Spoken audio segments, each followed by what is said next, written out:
So 007 is dead? Yes, ma'am, I'm afraid so. Em took a last, fleeting look at the photographs that lay scattered across her desk. They had been sent to her by General Andrei Anatonin, her counterpart at the SDECE, or the Service de Documentation Extérieure et de Contre-Espionnage in Paris. They had been taken from different angles but showed the same bleak image. A dead man, lying face down in dark, glistening water. His hands stretched out limply above his head as if in one last futile attempt at surrender. The flashbulbs from the cameras had reflected back, producing balls of brilliant light that seemed to float on the surface. Are we sure it's him, Chief of Staff? The evidence seemed inescapable, but Em asked the question anyway. The camera can lie, and in their world, it often did.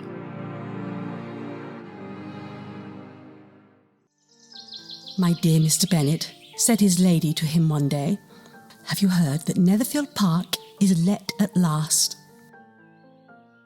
Mr. Bennet made no answer. "Do you not want to know who has taken it?" cried his wife impatiently. You want to tell me, and I have no objection to hearing it. This was invitation enough. "Why, my dear, you must know. Mrs. Long says that Netherfield is taken by a young man of large fortune from the north of England. That he came down on Monday in a chaise and four to see the place, and was so much delighted with it that he agreed with Mr. Morris immediately that he is to take possession before Michaelmas." What is his name? "Bingley." Is he married or single? "Oh, single, my dear, to be sure. A single man of large fortune, 4,000 and 5,000 a year. What a fine thing for our girls. You must know that I am thinking of his marrying one of them." Is that his design in settling here? "Design nonsense. How can you talk so? But it is very likely that he may fall in love with one of them, and therefore you must visit him as soon as he comes."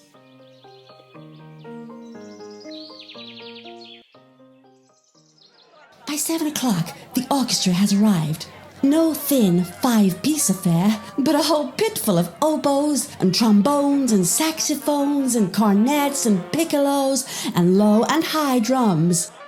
The cars from New York are parked 5 deep in the drive, and already the halls and salons and verandas are gaudy with primary colours and hair shone in strange new ways.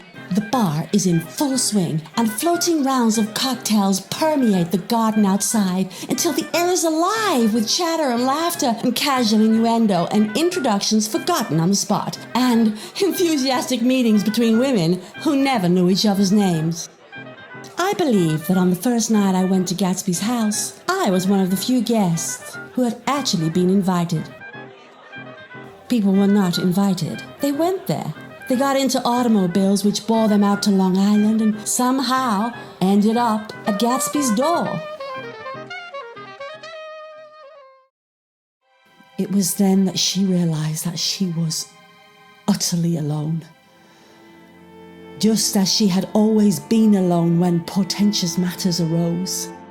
And she knew that she could only rely on herself now to accomplish the few remaining tasks which would preserve her empire and her dynasty. To do that, she had to live, and she determined then not to succumb to this ridiculous sickness invading her weak old woman's body. She would live and breathe if it took all her strength. Every ounce of her willpower would be brought to bear. She was tired though now, so very tired. She closed her eyes. She was falling asleep, and as she drifted off, she felt herself growing younger and younger. She was a young girl again, just 16 back in Yorkshire, running on her beloved moors high above Fairley village to the top of the world.